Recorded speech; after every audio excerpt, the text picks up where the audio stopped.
I had some big topics to share, but I feel like I want to be kind of specific and intentional with that topic. And what that is mindfulness. We hear this word all the time. Okay, just be mindful, mindfulness. If you're doing that, you probably have maybe a meditation practice. And in the teachings that I've learned and come from through Trikaya Buddhism, meditation and mindfulness go hand in hand. They are two sides of the same coin. You really don't do one and not do the other. So if you have a meditation practice in your life, ideally, you're utilizing some kind of mindfulness practice as well. And meditation is a very general way to talk about it. It's the time when we are seated and allowing ourselves to be present with whatever is happening. It's like this opening ourselves to awareness. And mindfulness is everything off the meditation cushion. And that's a lot. So I know that's a very big topic, but I kind of want to hone in on just some very specific things that I have utilized mindfulness in my life for, as well as seen other people utilize it and what it gains them and how it benefits their life. Because like I said, there's so much talk about mindfulness. You're like, well, what does it do? Like, is it a hammer? Can I use it to hammer a nail? What is it exactly? So mindfulness is this incredible discipline of being able to manage our mind. I don't even want to say control, because sometimes we think we have control, but really we don't. So it's really this management of mind that comes through focus, concentration, and the awareness of what it is you're doing that you no longer maybe want to do. So an example of utilizing mindfulness is whenever the anger state gets triggered. Now, I kind of smile when I mention the word anger state, because my sensei uses this in my dojo. And funny, not funny, you really can experience this when you're training in martial arts, this anger state, which is when someone you're working with as another partner, training partner, and they're not being really nice. They're not being really nice. They maybe are adding a little extra to the technique that makes your body feel just a little bit more in pain or hurt or whatever it is. This triggers the anger state. And how, if you guys can think about it in your life, maybe it's not in a martial arts world, but think of moments where anger state literally gets triggered in your mind. So I'll notice this when I'm on the martial arts mat. And usually it's because my body is already, experienced a certain amount of physical discomfort. If I'm in a good training partner, I'm trying to help facilitate this technique, right? And getting thrown and getting pinned. So when that level of discomfort increases to the point where it feels maybe unnecessary, like the person's just doing a little extra, maybe they don't even know it, right? They're just adding a little extra muscle, and you're like, okay, stop. The usual thing in the martial arts mat is you tap, and you're like, okay, I'm done, right? And that is the healthy way to communicate on the martial arts mat, where the other person can then respond and release the pin, the throw, whatever is happening. They just know that you've hit your limit, right? So seeing this equation as a template to look at, when an anger state gets triggered within ourselves, we have to speak up and do something.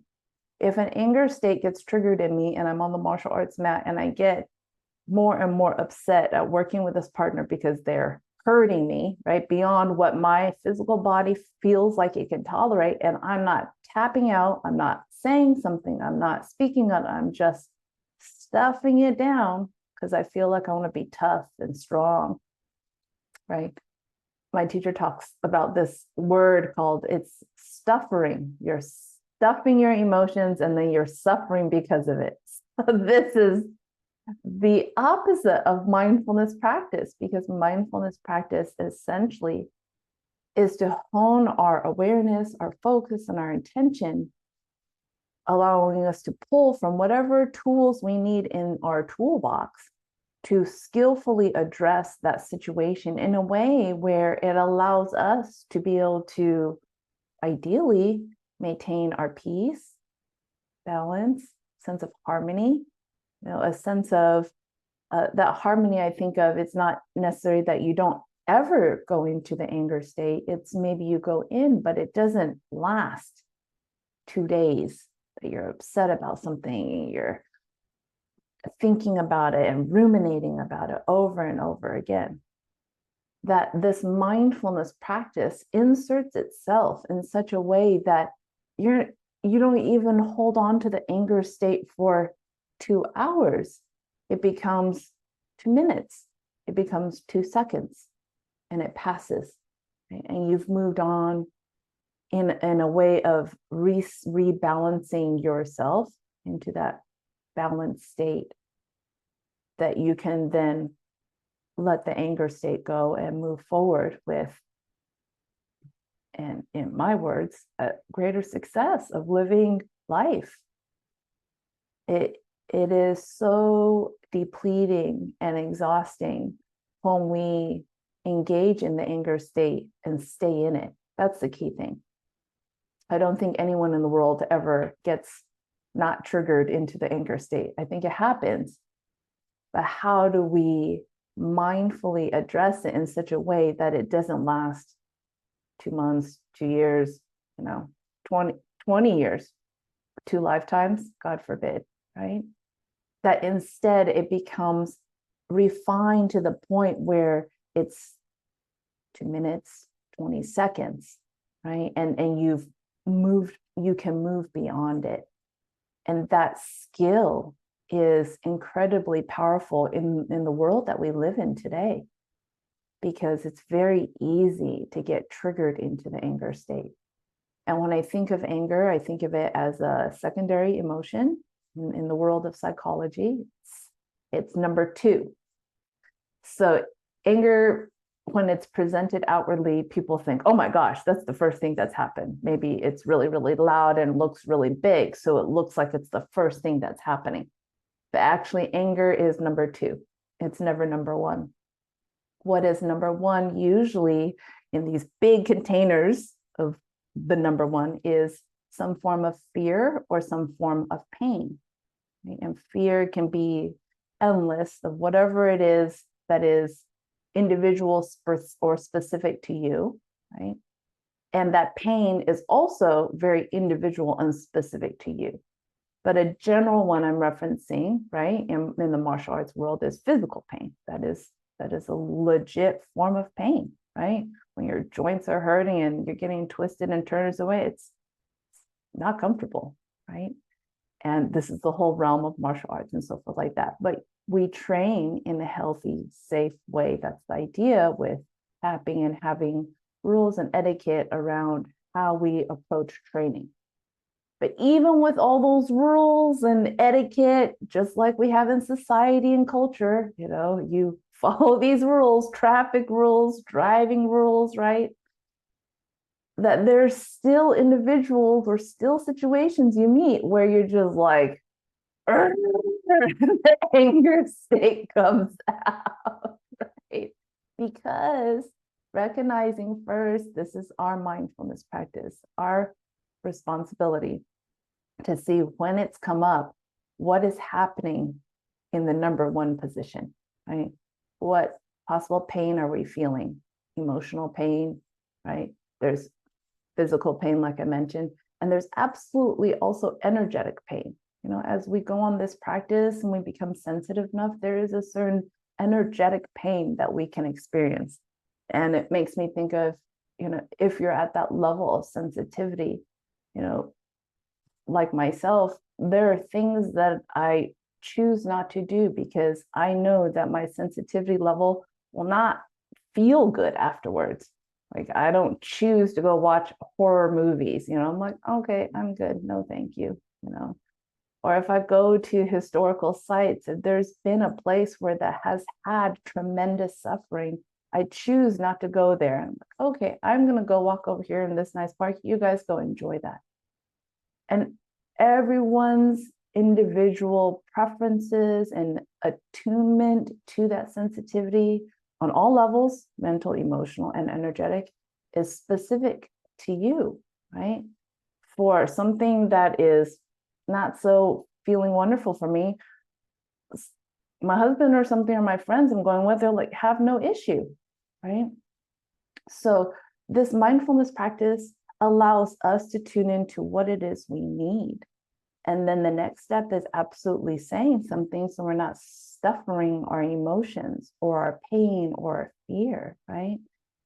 I think sometimes in this weird ego mind, it thinks like if I stuff it down or not talk about it right now, it'll go away.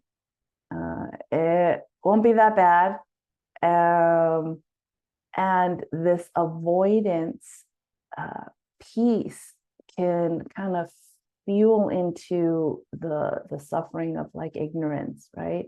Where we're not actively engaging or being proactive with that. So with that anger state thing, when we are able to be skillfully moving through it, and just another, side thought, please do your own research on this. And I thought it was so fascinating when I did hear this, is that this emotion affects so many of our mind body systems resources. They were saying, like, research shows that if you are in a state of anger for 2 hours, and then afterwards you get out of it and you move on with your day, that it's been measured where it takes another 7 hours for your body to rebalance itself fully. Because after the effects of the 2 hours of anger, there's like brain fog thinking, your immune system actually, from going into that super fight mode, is actually not in this like ability to be healthy and reparative and in a very like a whole way. It's like resources has been depleted and it's like working at a deficit. So your immune system isn't working or isn't on defense, if you will. And then like all these things can allow our systems to be susceptible, these openings, right, to bacteria, colds, whatever it is. And I was like, oh my gosh, like what an incentive for us to really work on this anger state of ours, because it's so easy to just let anger, like fire, burn through a forest. And it's like, oh, wow, that was crazy. That was not good. I feel bad. I'm sorry, to all the people that we might have hurt, right? And then it's like, oh, okay. And we just keep walking along the forest, right? It's easy to do that. And I say that kind of, if that makes sense. It's like it takes a lot more work to be able to go back to that section of that forest that's been burned and be like, okay, what do I need to do to replant it, to rebuild it, resoil, right? These you can see it even in the world today when they work on kind of the reforestation process. It's difficult, challenging work. And the time and energy we go to heal those aspects, I feel like brings an even greater awareness and appreciation to ourselves of like, ooh, I really have to be careful with my anger state. There's this other beautiful monk teacher. I feel like he's a brother from another lifetime.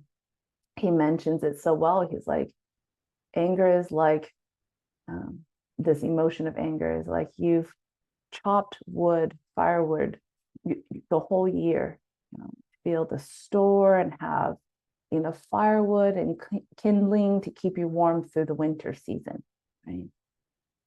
But the emotion and the mentality and the psychology of anger takes all that firewood and burns it in one night. And then you have nothing for the rest of the winter to keep yourself warm. Like that's the depth of how depleted these resources can be, right? So going back to that kind of martial arts metaphor of this anger state getting triggered, it happens quite a bit on this mat, especially when I'm working with younger students and I'm trying to help them with their belt ranking, right? So this intention is very pure, this beautiful goal of like, okay, I want to get my next belt level because I want to better myself. I want to better my technique. But through that refinement process, there's a lot of probably more than likely rough edges that we have to go through, right? It doesn't feel so smooth. So this is a learning, growing phase. And if I'm on the other end being the body dummy moving through all these things, sometimes it hurts a lot, right? So being able to speak up and like, okay, that hurt, right? That's too much. Adjust, use your communication. The other thing is bowing out. Sometimes taking a rest day and not training, right, gives your body the ability to heal and rebalance itself on its own. I'm sharing these as ways for you to consider in mindful tools that you can implement into your life when you are getting triggered in that anger state. People talk about, okay, removing yourself from that situation sometimes. Yes, that's sometimes not always possible, right? Sometimes you're like, oh crap, I'm going to be sitting in this for a little bit, or this situation, this environment. So techniques that can come up, like I'm mentioning, is communication in these healthy ways. I have seen usually really work when there's a trust in the relationship, right? So if I'm having some form of pain or discomfort, right, and I voice this with my husband, there is a level of trust that whatever I'm coming forward with in this open, honest, vulnerable state, I'm not getting more, more pain added on to that, right? And this is not a very linear equation, right? This has a very circular aspect. It's not just, okay, I'm giving you A, add in B, and then it's going to equal C.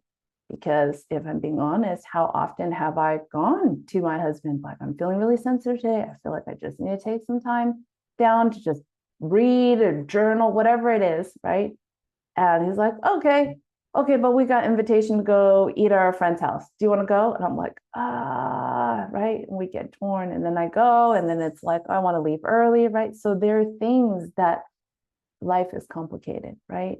And then afterwards, we're driving home, like, I'm in my anger state. Why do we have to take so long? I don't want to spend all this time with those many people. I wanted to just stay home, right? And we have to take responsibility that I made that choice. I genuinely made that choice to go and enjoy dinner with friends, right? And when it became overwhelming to me, right? And I wanted to leave early, but then it was like, oh, we've only, half an hour in, this is not gonna look good, right? Then this is my responsibility to take care of myself. So we take these as data points so that the next time some similar scenario situation comes up, it might sound like, oh, okay, I'm kind of feeling sensitive. I feel like I kind of want to just have some time to myself today because I had a really busy week, right? Okay, fine.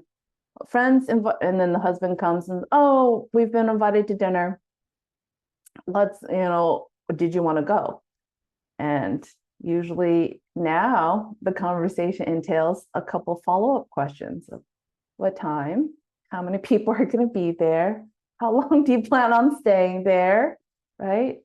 And if all those questions kind of filter out into what feels good to me, it's like, okay, yes, I can go, right?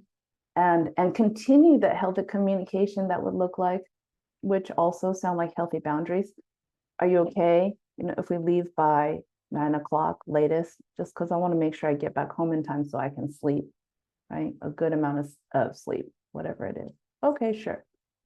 And if the conversation is, oh, I don't want to leave that early, right? Then okay, maybe I'll take my own car. I'll take a separate car, right? And I'm saying this, and hopefully you can see this underlying piece around the mindfulness and managing anger state is this responsibility that we take for ourselves sometimes feels like it's more quote unquote work, right? We might have to separate ourselves from the group and find our own ride or navigate certain things on our own. And even though it may seem more work to take care of that, because it's easy, right? In the form of our ego, it's easy to follow the crowd and just like, oh, you're doing that, okay, I'll go with you. It's because the groove is already being paved in the pathway. And to go off on our own when we need to is paving our own hiking route, if you will, or hiking trail. And if you've been in really intense hiking trails with a lot of brush, going off the trail is not easy. It's a lot of work, right? So, and please don't go off trails when we're hiking. It's not for the environment. Stay off the hiking trails, please. But the metaphor, right?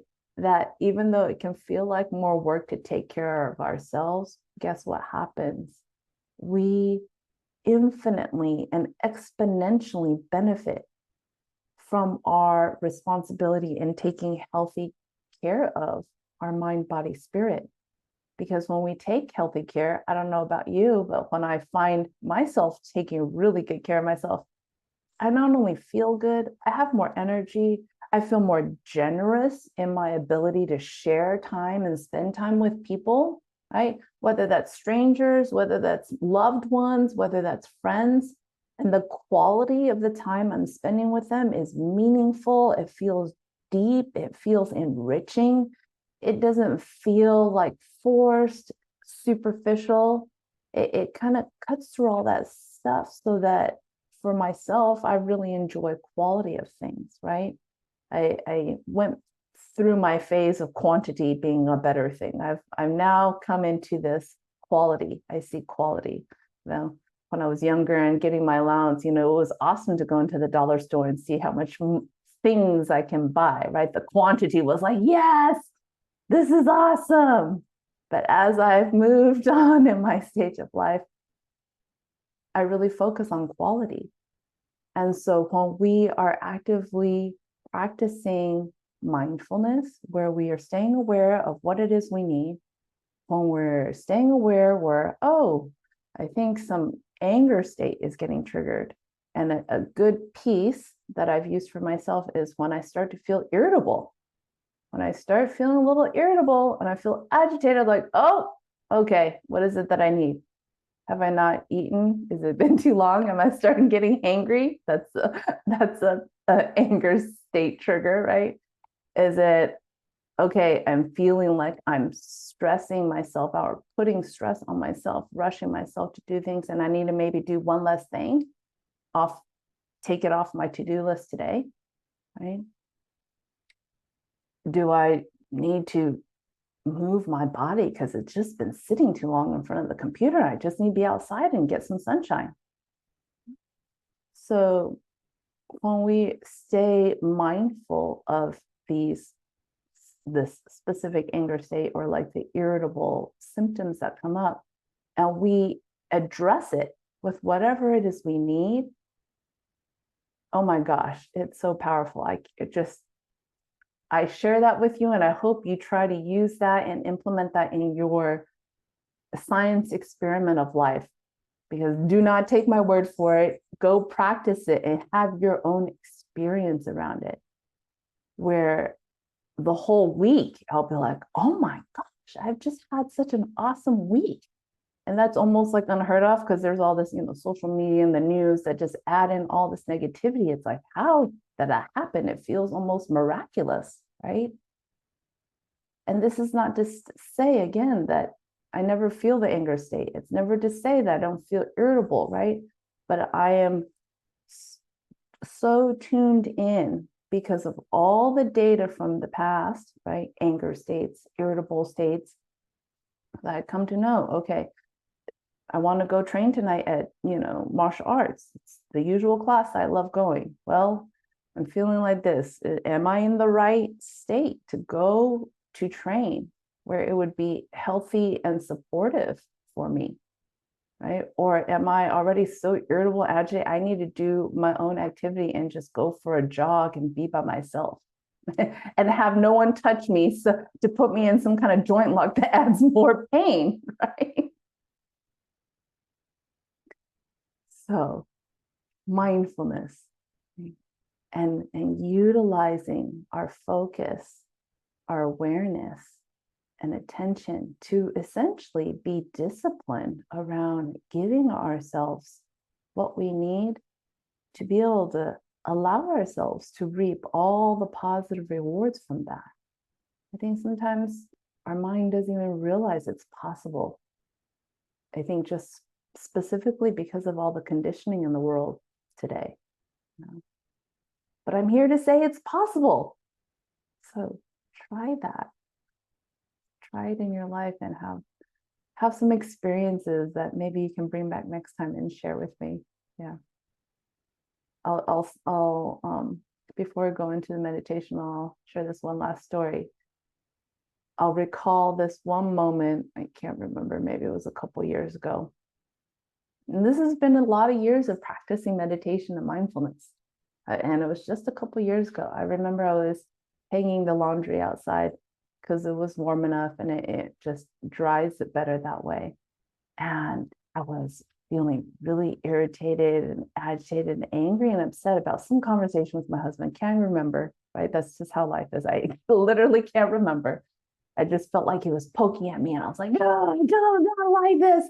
So I was hanging the laundry in this genuine state of anger. I was very upset. I was very grumpy. And I had this moment as I was lifting one of the clothes to put on the line. I was like, so upset. I'm so pissed. And this is why. And I had a moment of like literally where there was a space between the thoughts. I don't know if you've ever experienced that.